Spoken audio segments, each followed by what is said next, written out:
किसान यूनियन जिंदाबाद, भारतीय किसान यूनियन जिंदाबाद, संयुक्त किसान मोर्चा जिंदाबाद, संयुक्त किसान मोर्चा जिंदाबाद। नमस्कार दोस्तों, स्वागत है आप सबका आपके अपने चैनल BN24 में। आपके साथ बताइए सारी वापस लो, तस्वीरें आप सबके सामने पहुंच रही है। गुंडागर्दी बंद करो, बंद करो, बंद करो, हरियाणा सरकार गुंडागर्दी बंद करो, बंद करो, बंद करो, स्कूलों की लूट बंद करो, बंद करो, बंद करो, स्कूलों की लूट बंद करो, बंद करो, बंद करो। हरियाणा में मैं हूं आपके साथ सुनील पांचाल और दोस्तों किसान मजदूर एकता जिंदाबाद, फार्म भरे गए थे, बच्चों ने परीक्षा पास करी गई थी। उसके बाद अभिभावकों ने जिसने वापिस लो, वापिस लो, वापिस लो, वापिस लो, वापिस लो, वापिस लो। बच्चों पर अत्याचार बंद करो, बंद करो, बंद करो, स्कूलों में बच्चों पर अत्याचार बंद करो, बंद करो, बंद करो, गरीब बच्चों पर अत्याचार बंद करो, बंद करो, बंद करो। बड़ी फीस वापिस लो, वापिस लो, वापिस लो, बड़ी फीस वापिस लो, वापिस लो, वापिस लो। स्कूलों ने फीस के माध्यम से जो लूट मचा रखी है, आप स्वयं देख सकते हो। अभिभावक काफी परेशान है और अभी 1 अप्रैल से जो तमाम स्कूलों में एडमिशन चालू होने वाले हैं। अभी जो किसान है, कल उन्होंने SDM को भी ज्ञापन सौंपा था। लगातार जो फीस बढ़ा रहे हैं और लगभग हम आपको बता दें कि जो एनुअल चार्ज है, बिल्डिंग फीस है और तमाम तरह के जो चार्ज है स्कूल ले रहे थे, उनको तो फिलहाल नहीं ले रहे, लेकिन जो फीस में बढ़ोतरी है लगभग 30% कर दी है। और किसानों से जानते हैं कि किस तरह की आवाज वो उठाना चाहते हैं, किसको लेकर उन्होंने ज्ञापन भी सौंपा है और आज क्या कुछ ऐलान करने वाले हैं।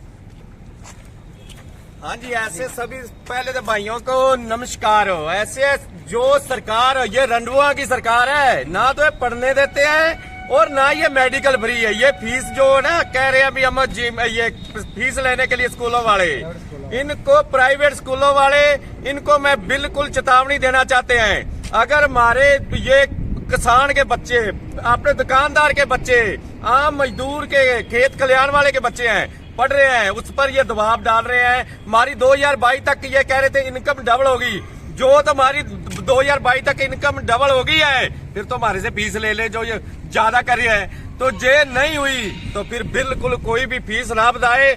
जे फीस हरियाणा सरकार गवर्नमेंट ने ज्यादा की तो हमने अपनी संद की तहसील से शुरू करेंगे और सारे हरियाणा में जो इनको तहसीलों को ताले लगाए जाएंगे। और सोमवार तक चेतावनी देते हैं, सोमवार असंद तहसील के सामने हमने ताला लगाएंगे और प्रशासन को कहना चाहते हैं ये बच्चे हमारे पढ़ने दो। और ये प्रशासन तो जो ये गवर्नमेंट ये बच्चे को पढ़ने तो क्या देना, ये तो बच्चों को अंधभक्त बनाना चाहती है। क्योंकि ये कहते हैं बच्चे पढ़ देना, बच्चे पढ़े ना तो अंधभक्त बनेंगे। मंदिरों में या गुरुद्वारे में जहाँ वहां जाके टाल बजाएंगे, जहाँ वो नहीं। हमारे बच्चा को शिक्षा चाहिए तो शिक्षा का कम से कम रेट चाहिए।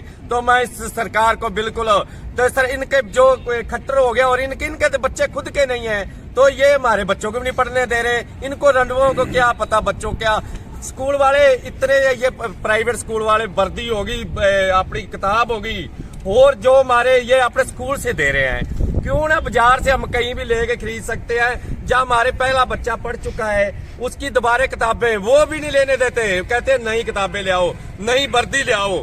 तो अब एक बहुत बड़ा एक और बोझ डाल रहे हैं जो आम जनता पर, ये स्कूल की फीस हो। मैं इनको चेतावनी देना चाहता हूँ। दोबारा जो मेरे भाई 11 तक सभी भाइयों कहते हैं जरा 10 बजे इकट्ठे हो जाओ सोमवार 4 तारीख को अपने संद तहसील के सामने 3 पे एक्शन लिया जाएगा। सभी भाई मेरे जिनके बच्चे पढ़ते हाथ जोड़ कर रिक्वेस्ट है, आवाज उठाओ। और जमीर जागती वाले आवाज उठाते हैं, सोते नहीं है, तो सरकार को हिलाते रहो, तो तभी आपकी ये सरकार जीने देगी। नहीं तो 2022 किसी की कमाई डबल नहीं हुई, किसी की इनकम डबल नहीं हुई। ये सरकार आपको जो आप खत्म करने पे तुली हुई है। आपके बच्चे न पढ़ो, आपका मेडिकल नहीं फ्री हो रहा। जो मेडिकल हो, सबसे 2-3 चीज जरूरी है। हमारा मेडिकल हो गया, बच्चों की पढ़ाई होगी, पर ये दोनों पर ही ये गुंडा, जो प्राइवेट हॉस्पिटल हो गए, प्राइवेट ये स्कूल हो गए, ये दोनों पर ही गुंडा टैक्स चल रहा है। तो मैं हाथ जोड़ के बेनती करता हूँ, आगे हमारे किसान भाई जितने भी हैं, इनके भी साथ खड़े हैं, हम चेतावनी दे रहे हैं। आगे हमारे बुजुर्ग जी हैं, इनसे भी बात करो जी। जी बिल्कुल, देखिए अगर हम देखें कि स्कूलों की मनमानी है, चाहे फीस को लेकर हो, चाहे किताबों को लेकर हो, या तमाम तरह के जो चार्ज है वो स्कूल ले रहे हो, स्टैंडर्ड का सामान मनमानी कर रहे हैं, क्या कहोगे इसके थोपा जा रहा है और जिम्मेदारी सबसे जो पहले स्कूल तो मेरी ओर नहीं ले से रहे। चैनल के भाइयों को नमस्कार, सीआईडी वाले भाई को नमस्कार। आपने मुझे मौका दिया इसलिए आपका धन्यवादी हूँ। ये जो प्राइवेट स्कूल है इनका हर साल फीस बढ़ जाना, इनकी अपनी दुकानें होना, इनके कंडक्ट होना, इनकी अपनी यूनिफॉर्म होना, इनका अपना एजुकेशन कोड अलग तो नहीं है कहीं इनका, जिसमें ये सब कुछ लिखा हुआ है। ये मनमानी करते हैं, मनमानी रेट पे बच्चों को फीस लेते हैं, चार्जेस इतने लेते हैं कि आम आदमी को बच्चा पढ़ाना मुश्किल हो गया है। पिछले साल से इस साल तक यानी 31 मार्च परसों था, आज 1 अप्रैल है, कितने आमदन बढ़ गई है किसानों की, कितनी आमदन बढ़ गई है अभिभावकों की। अभिभावक क्या एक दिन में इतने अमीर हो गए हैं कि उनका 1000 रुपए पर बच्चा चार्जेज एक्सटेंड कर दो। ऐसा नहीं होना चाहिए, तंग ना करो, जनता है। ये अभिभावक जो है ये भावुक ना हो जाए, ये दब के आंदोलन ना कर दे, कल कोई कठोर कदम ना उठा दे। इसलिए हम स्कूल वालों को चेतावनी देना चाहते हैं कि थोड़ा अपना पेट तो भरो, लेकिन हमारे पेट का भी ध्यान रखो, क्योंकि भूखा आदमी हमेशा क्रांति पे उतर आता है। इसलिए चार्जेस जो बढ़ाए गए हैं उसके लिए, जैसे अभी कहा है संधू साहब ने कि 4 तारीख को मीटिंग होगी और कल उसके बाद कोई ऐसा स्टेप ना उठाना पड़ जाए अभिभावकों को कि जो सरकार के काबू ना आए। इसका मतलब अगर प्राइवेट स्कूल फीस बढ़ा सकते हैं तो सरकार क्या कर रही है? सरकार इनको लूटने का एक लाइसेंस दे रही है क्या कि आप लूट लो? हमें लाइसेंस ये नहीं चाहिए, हमें अपने बच्चों को शांति से पढ़ाने दीजिए। जो जायज चार्जेज है उसके लिए हम कुछ नहीं कहेंगे, लेकिन जब भी नाजायज चार्जेज आएगा हम उसके खिलाफ हैं। बहुत बहुत धन्यवाद। अंकल जी, एक 134A का फार्म निकाला गया था, अभी 28 मार्च को एक अधिसूचना जारी हुई है कि जो 134A का जो फार्म है वो रद्द करने की तैयारी है। ऐसे है जी, असल में 134A नियम जो है ये नियम ही गलत है। जब सरकार के अंडर है ये प्राइवेट स्कूल तो ये सरकारी पॉलिसी क्यों नहीं मानते? जब बाकी सरकारी स्कूलों में SC BC गरीब के OBC के बच्चे को एडमिशन दिया जाता है तो ये उसको एडमिशन क्यों नहीं देते? उसके लिए कोर्ट में जाके किसी साथी ने, वकील ने ये 134A फार्म बनवाया। अब के सरकार ने आज कहा है कि हम इसको रद्द करते हैं, लेकिन अभी बच्चा बाहर आया नहीं है।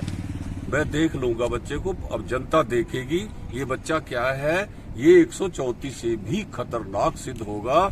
जो आपका पहले कोटा था SC BC का, उसको खत्म कर दिया गया है और लोगों को चूसने की एक लॉलीपॉप दे दी है कि आपका कोटा 25% हो गया है। कहाँ हो गया है 25%? ये तो जब दाखिल हो गए तब पता लगेगा ना। ये सिर्फ सरकार ये सोचती है कि इनको बहकावे में रखे रखो। कब कहा था 22 में आमदन दुगनी हो जाएगी? अरे 8 साल बहकावे में निकाल दिए। किसकी दुगनी हुई है? और किसान जो है, किसान तो इसलिए रो रहा है कि ये तो व्यापारियों के बच्चों की भी, दूसरे लोगों के बच्चों को भी, टैक्स देने वाले बच्चों को भी, उनका भी भार उठेंगे और अपना भी भार उठेंगे। गरीब को इतना नहीं सताना चाहिए। और 134 जो है ये नियम अभी पेपर में आया, रद्द हो गया है। इसकी फॉर्म क्या होगी ये देख लेना। ये फॉर्म 6 वगैरह जो ब्लैक बोर्ड पे लगाने वाले हैं ये नहीं लगाएंगे। ये मनमानी कर रहे हैं और उनकी मनमानी चल रही है। बिल्कुल, देखिए जो प्राइवेट स्कूलों की मनमानी है, अपनी मर्जी से फीस बढ़ा देते हैं। किताबों को लेकर कहें तो एक स्पेशल जो दुकान है, एक बिजनेस, शिक्षा को एक बिजनेस बना दिया है, मेडिकल को एक बिजनेस बना दिया है। छत्रपाल जी हमारे साथ है। छत्रपाल जी, क्या कुछ कहना चाहोगे? देखिए, जो ये अभी फीस की बढ़ोतरी, प्राइवेट पैसे वाले स्कूलों वाले सरकार को पैसा देते हैं। अगर सरकार चाहेगी तो वो नहीं बढ़ेगी, अगर सरकार चाहेगी तो ये लूट कराएगी।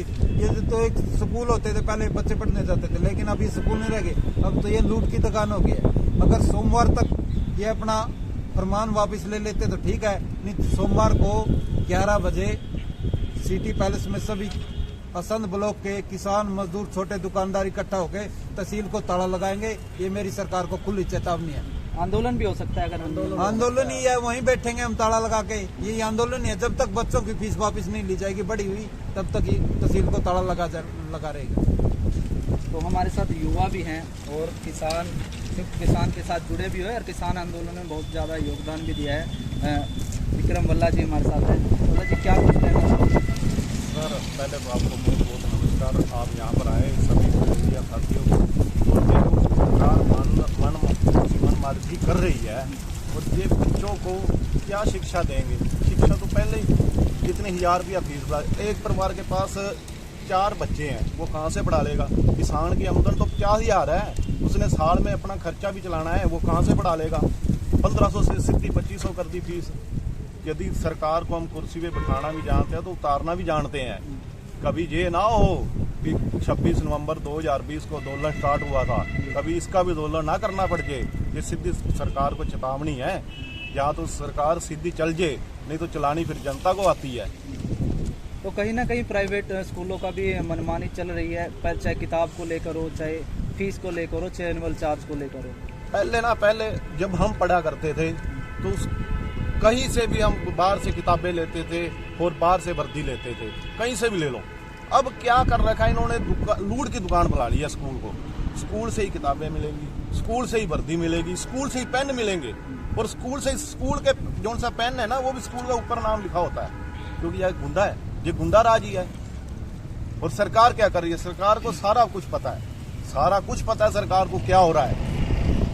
और यहाँ पर तो सरकार इतना गुंडा राज कर रखा है, सरकार ने इतना गुंडा राज कर रखा है, कोई हिसाब ही नहीं। और यह जहाँ हमारे बच्चे पढ़ जाएंगे, मतलब ही नहीं पढ़ते। मैं सभी अपने भाइयों को, किसान भाइयों को और सारे अपने पिंड वासियों, अपने सारे हाथ जोड़ के बेनती करना कि सोमवार 4 तरीक को सवेरे 10 बजे सिटी पैलेस इकट्ठे हो जाए जे, क्योंकि पढ़ना सारिਆਂ ने सारिਆਂ ਕੋਲ ਬੱਚੇ ਨੇ। ਇਹ नहीं है एक ਦੀ लड़ाई नहीं हैगी, ਸਾਡੀ ਕੱਲਿਆਂ ਦੀ लड़ाई नहीं हैगी, लड़ाई ਸਾਰਿਆਂ ਦੀ है।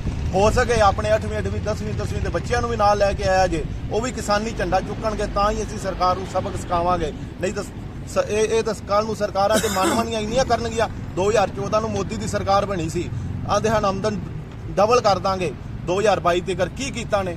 ਉਹ ਸਾਨੂੰ ਤੇ ਅੱਗੇ ਹੀ ਖਾ ਕੇ ਪੈਟਰੋਲ ਡੀਜ਼ਲ ਸਾਡੇ ਤੇ ਇੰਨੀਆਂ ਮਾਰਾਂ ਪਈ ਹੁੰਦੀਆਂ ਨੇ। MSP ਆਖੀ ਸੀ, MSP ਨਹੀਂ ਮਿਲੀ ਅਜੇ ਤੱਕ। ਅਸੀਂ ਕੀ ਕਰੀਏ? ਸਾਨੂੰ ਤੇ ਐਵੇਂ ਦਾ ਕੰਮ ਕਰ ਛੱਡਿਆ ਸਰਕਾਰਾਂ ਨੇ ਵੀ ਬਸ ਕੀ ਅਸੀਂ ਕੁਝ ਦੱਸ ਹੀ ਨਹੀਂ ਸਕਦੇ ਬਸ।